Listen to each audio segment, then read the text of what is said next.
Olá, meus amigos, um dia de muita paz para todos nós. Hoje é exatamente 2 de junho de 2023. Vamos então iniciar fazendo a nossa prece de gratidão e, se vocês me permitem, vamos orar?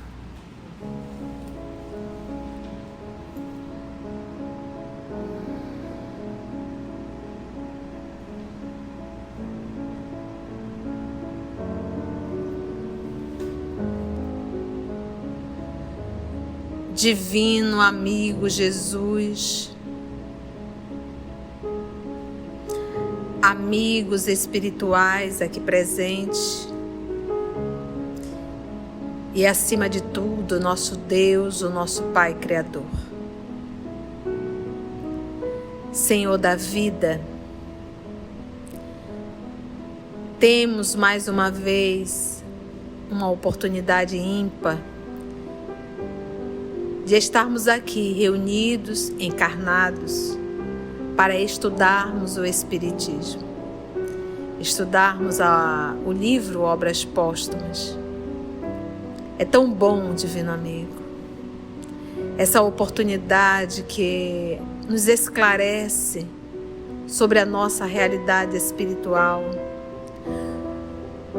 É como se fosse um recreio para nós, espíritos encarnados, porque a gente consegue, por alguns instantes, nos identificarmos mais amplamente como espírito que somos, e por alguns instantes também, Senhor, termos a leveza de uma encarnação. Nós te pedimos que os amigos espirituais que são responsáveis por essa atividade possam mais uma vez nos conduzir, nos inspirar, porque aqui estamos em Teu nome, com a vontade imensa de estudar e de aprender. Nós te pedimos a permissão para iniciarmos e o amparo, Senhor, para todos nós. Que assim seja. Então, nós estamos no capítulo do livro Obras Póstumas, Os Desertores, primeira parte. O nosso último parágrafo, o professor anotou assim: é por isso que os espíritos bons protegem ostensivamente os que lutam com coragem e perseverança, aqueles cujo devotamento é sincero e sem ideias preconcebidas. Ajudam-nos a vencer os obstáculos e suavizam as provas que não possam evitar-lhes. Ao passo que, não menos ostensivamente, abandonam os que se afastam deles e sacrificam a causa da verdade às suas ambições pessoais, né? Porque quantas vezes a gente não abre mão da causa da verdade por conta das nossas ambições pessoais? E aí retomamos. Devemos incluir também entre os desertores do Espiritismo os que se afastam de suas fileiras porque a nossa maneira de ver não lhes satisfaz? Os que, por acharem o nosso método muito lento ou muito rápido, pretendem alcançar mais depressa e em melhores condições o objetivo a que nos propomos? Responde ele: não devemos incluir ele como desertores. Se tiverem por guia sinceridade e o desejo de propagar a verdade, devemos incluir, sim, se seus esforços tendem unicamente a pô-los em evidência e a chamar sobre si a atenção pública para a satisfação do amor próprio e de interesse pessoais. Então a gente percebe muito assim. Às vezes, dentro da instituição espírita, há pessoas que, vamos supor, não, aqui é muito devagar, é muito lento, tem que fazer estudo tal, já quero ir logo para os fenômenos, né? Aí a pessoa vai e sai da instituição. Mas a gente percebe que essa resposta do professor Allan Kardec não é uma resposta de condenação, é uma resposta de qual a tua intenção, né? Por que tu te afastaste? Por que tu saíste? O que está por detrás de tudo isso? É isso que ele solicita para que a gente possa fazer uma avaliação. E aí ele coloca: para a satisfação do amor próprio e de interesse pessoal, isso sim é um desertor. Tendes uma maneira de ver diferente da nossa. Não simpatizais com os princípios que admitimos. Isto, porém, nada prova que estais mais próximos da verdade do que nós. Porque o fato de você não anuir, não concordar, não quer dizer absolutamente nada. Pode-se divergir de opinião em matéria de ciência. Investigai do vosso lado, como nós investigamos do nosso. O futuro mostrará qual de nós está em erro ou com a razão, né? Porque quando você está ali no momento, cada um puxa para o seu lado. Aí é necessário o tempo passar para a gente verificar os erros e os acertos, inclusive da ciência, né? O que para uma época seria um erro, à medida que vai passando, a gente vê, olha, era um acerto isso, né? A gente que não estava entendendo naquele momento. Então, o tempo é a melhor resposta para tudo. Não pretendemos ser os únicos a reunir as condições fora das quais não são possíveis estudos sérios e úteis. O que temos feito, podem outros, sem dúvida, fazer. Que os homens inteligentes se associem a nós, ou se congreguem longe de nós, pouco importa. Tanto melhor se os centros de estudos se multiplicarem. Será um sinal de incontestável progresso, que aplaudiremos com todas as nossas forças. Então, o professor Allan Kardec está preocupado com concorrência? Ele quer que realmente tenha mais, que se multiplique, né? É uma linha de raciocínio, porque o vaidoso e o orgulhoso, para todos os lados ele olha, ele vê concorrência. Entendeu? Eu gosto muito de lembrar dessa parte da obra Paulo Estevão, que me chamou muita atenção, porque quando o Estevão foi recolhido na Casa do Caminho, em situação precária, né, de saúde, e assim que ele se recuperou, que o Senhor Pedro orientou, explicou e apresentou Jesus como Messias para ele, ele passou a estudar, a entender, a linkar com o Antigo Testamento, né, que é a Torá, e ele se tornou o melhor realmente e o maior palestrante dentro da Casa do Caminho. Ele realizava inclusive curas e ele não conviveu com Jesus e não foi o apóstolo, vamos dizer assim, direto. Ele não fez parte dos 12. Mas isso nunca brotou tanto em Pedro, que estava lá, que era bem mais velho, quanto Tiago menor, quanto João Evangelista. Qualquer tipo de ciúmes. Eles se alegravam de ver um rapaz tão jovem falando do Cristo. E eles identificavam que ele estava sendo inspirado, porque a fala dele era incomum. Da mesma forma como eles identificaram quando Jesus disse a Paulo para começar a escrever as cartas, aí Jesus diz assim: os de boa vontade irão identificar, os de boa vontade. E quando Pedro leu as cartas de Paulo, que ele começou a ler, ele disse: esses aqui são pensamentos de Jesus. Né? Então, os de boa vontade. Então, às vezes, mas o Paulo escrevendo, mas quem é o Paulo? Paulo já deve estar mandando perseguir todos os cristãos? Não, em nenhum momento. Os de boa vontade. Então, de boa vontade, eles leram e identificaram que aquilo era um trabalho do Cristo. Eu conversando com um grande amigo nosso espírita, eu digo: meu amigo, no dia que nós espíritas percebermos que o centro espírita é do Cristo, é a casa do Senhor, e que nós não estamos servindo a pessoas, nós estamos servindo ao Cristo. O dia que nós entendermos isso, a nossa relação entre nós espíritas vai melhorar bastante, né? Então não é entre você e um coordenador, é entre você e Jesus. Como tu irás prestar conta do trabalho que ele te confiou? Não é verdade? Então, o dia que a gente começar a pensar dessa forma, o nosso comportamento como trabalhador e a nossa relação com os demais vai tomar realmente uma outra conotação.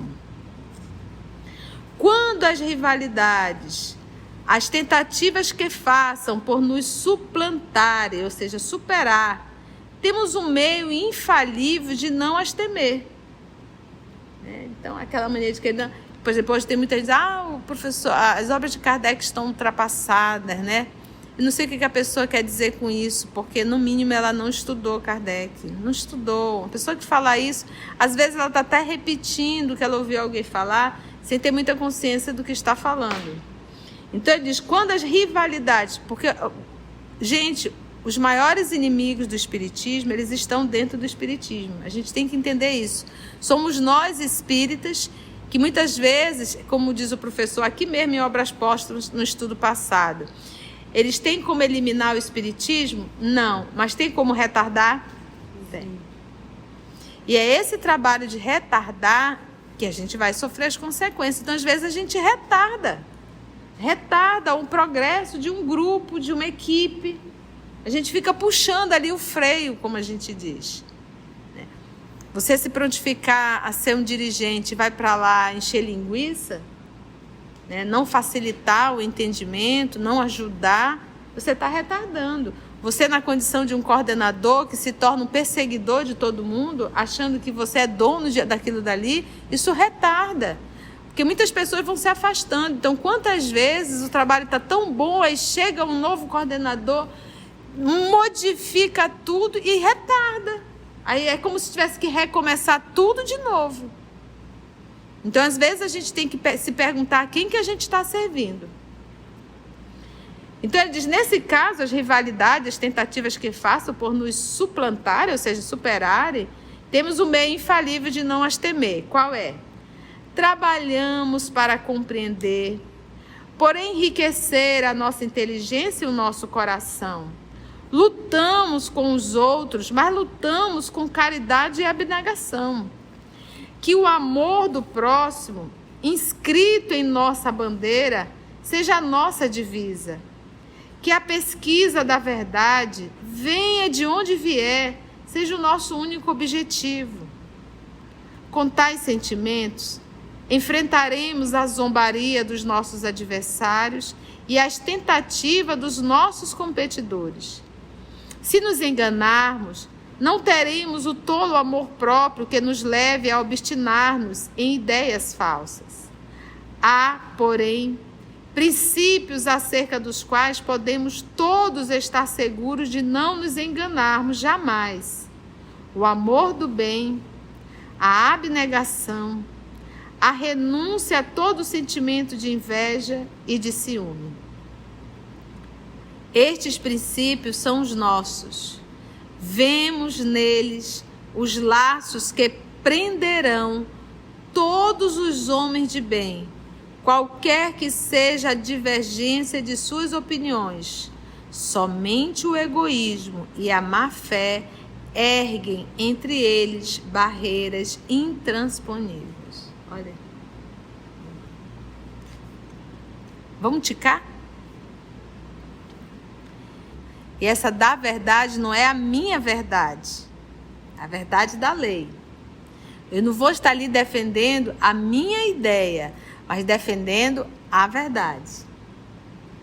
Com tais sentimentos, esse sentimento, como ele coloca, que o amor do próximo, escrito em nossa bandeira, seja a nossa divisa, que a pesquisa da verdade, venha de onde vier, seja o nosso único objetivo.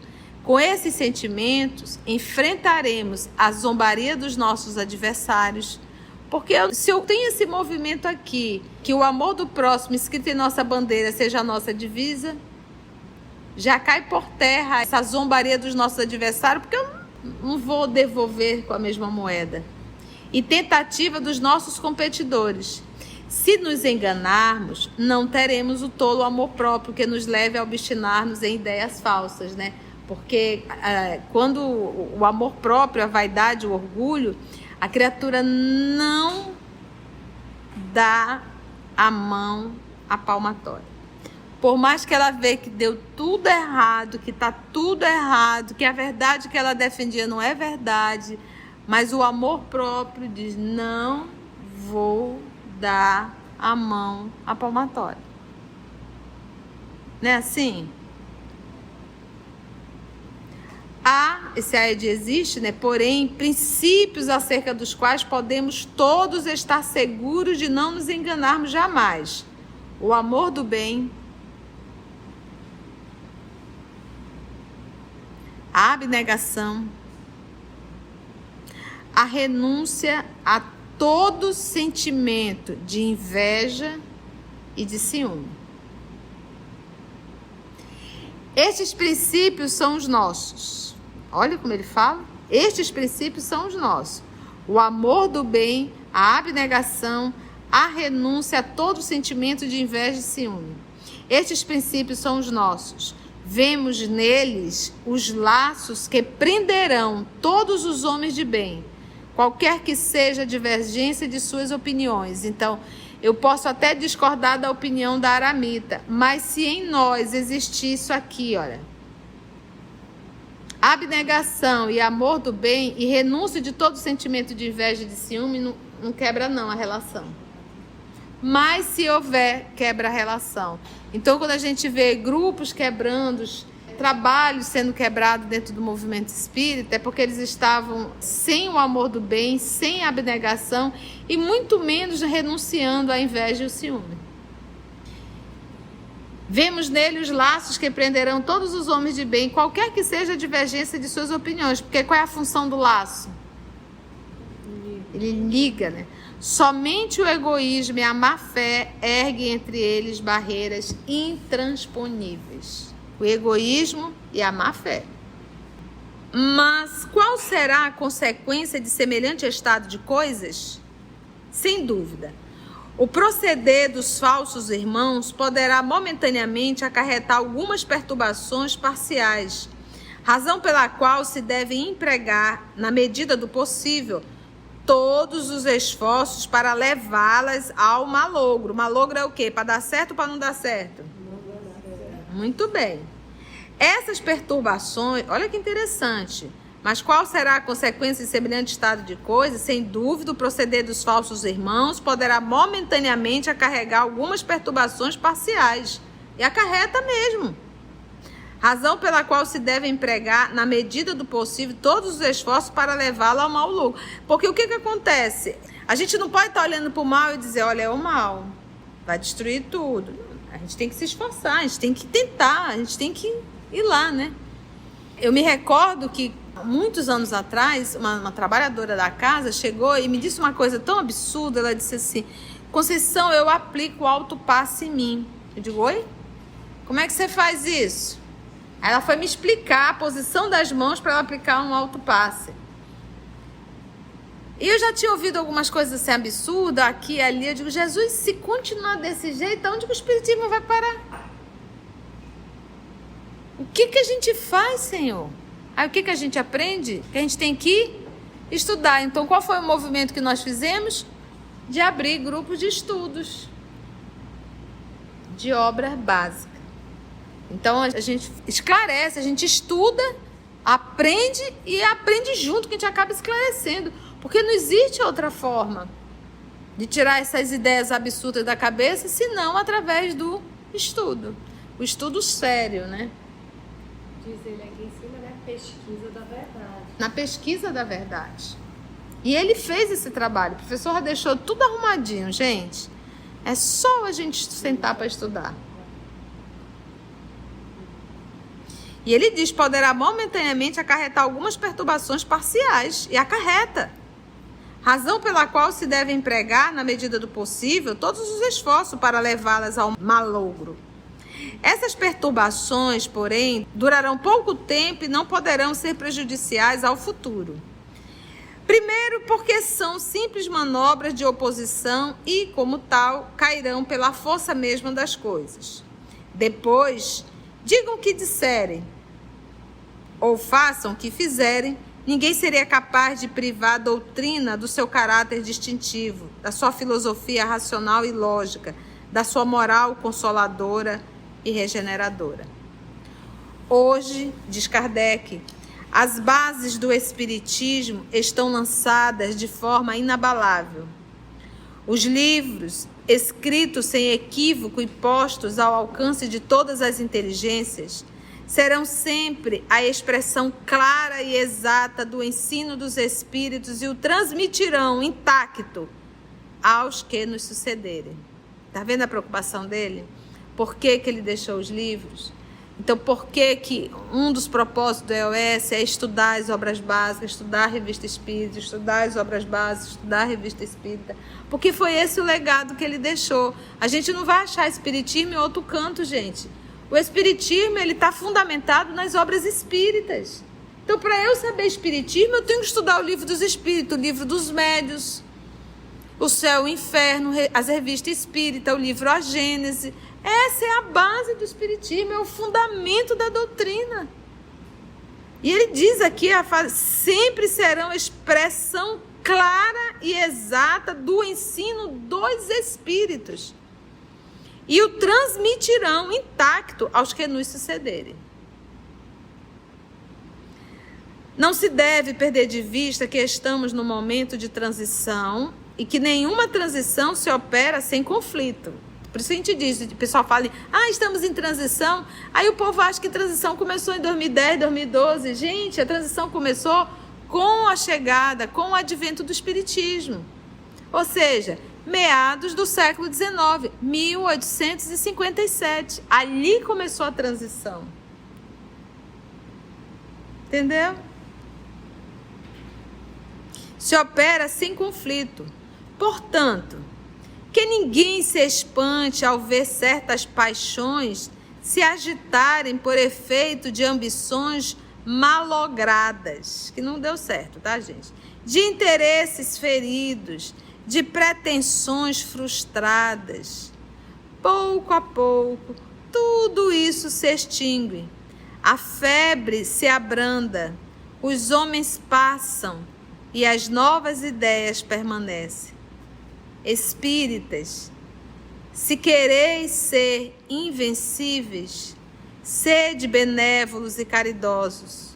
O bem é uma couraça contra a qual sempre se quebrarão as manobras da malevolência. Que dica, né? Cenas do próximo capítulo, gente. Vamos dar uma paradinha? E fica a fala final do professor Allan Kardec para todos nós espíritas. Espíritas, se quereis ser invencíveis, sede benévolos e caridosos. O bem é uma couraça contra a qual sempre se quebrarão as manobras da malevolência. Antes de orarmos em agradecimento, vamos ouvir algumas considerações da tia que destacamos neste estudo para a reflexão dos ensinamentos. Vamos aos destaques da tia? Muitas vezes a gente não abre mão da causa da verdade por conta das nossas ambições pessoais. No dia que nós espíritas percebermos que o centro espírita é do Cristo, é a casa do Senhor, e que nós não estamos servindo a pessoas, nós estamos servindo ao Cristo. O dia que nós entendermos isso, a nossa relação entre nós espíritas vai melhorar bastante, né? Então não é entre você e um coordenador, é entre você e Jesus. Como tu irás prestar conta do trabalho que ele te confiou? Gente, os maiores inimigos do espiritismo, eles estão dentro do espiritismo. A gente tem que entender isso. Somos nós espíritas que muitas vezes, como diz o professor aqui mesmo em Obras Póstumas no estudo passado, eles têm como eliminar o espiritismo? Não. Mas tem como retardar?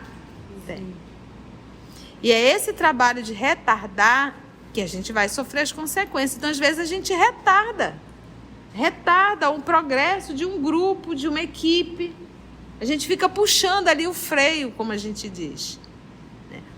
Você se prontificar a ser um dirigente, vai para lá encher linguiça, né? Não facilitar o entendimento, não ajudar, você está retardando. Você, na condição de um coordenador que se torna um perseguidor de todo mundo, achando que você é dono daquilo dali, isso retarda.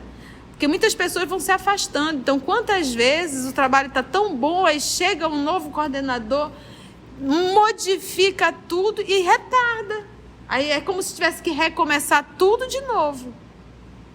Então, às vezes, a gente tem que se perguntar quem que a gente está servindo.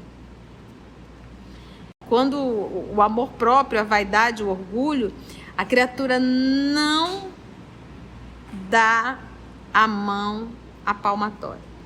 Por mais que ela vê que deu tudo errado, que está tudo errado, que a verdade que ela defendia não é verdade. Quando a gente vê grupos quebrando, trabalhos sendo quebrados dentro do movimento espírita, é porque eles estavam sem o amor do bem, sem a abnegação e muito menos renunciando à inveja e ao ciúme.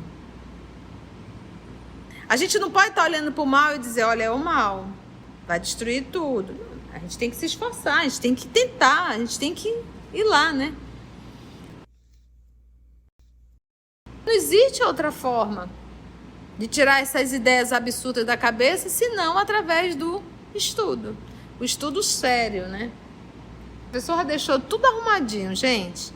É só a gente sentar para estudar.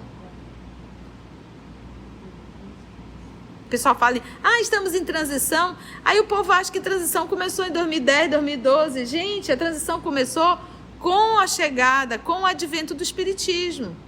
Ou seja, meados do século XIX, 1857. Ali começou a transição. E fica a fala final do professor Allan Kardec para todos nós espíritas. Espíritas, se quereis ser invencíveis, sede benévolos e caridosos. O bem é uma couraça contra a qual sempre se quebrarão as manobras da malevolência. Amigos, vocês que estão acompanhando, amigos, amigas do nosso canal, se você chegou até aqui o final, deixa seu comentário. É muito importante a gente poder ler o teu comentário. Não esqueça de curtir para que possa divulgar a página. Dá o seu like, né? E, se possível, faça a sua inscrição no nosso canal e toca o sininho. Porque quando você toca o sininho, o YouTube avisa para você quando o EOS publicar um novo estudo. Então, receba um grande abraço da família EOS Manaus.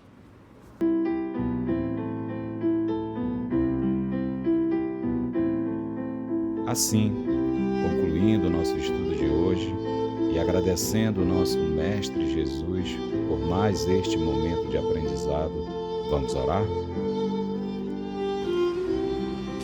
E assim agradecemos a Deus nosso Pai por mais um momento de estudo e reflexão, a Jesus, o nosso Mestre por excelência, nosso grande amor, e aos amigos espirituais por mais um trabalho que foi conduzido. Que assim seja.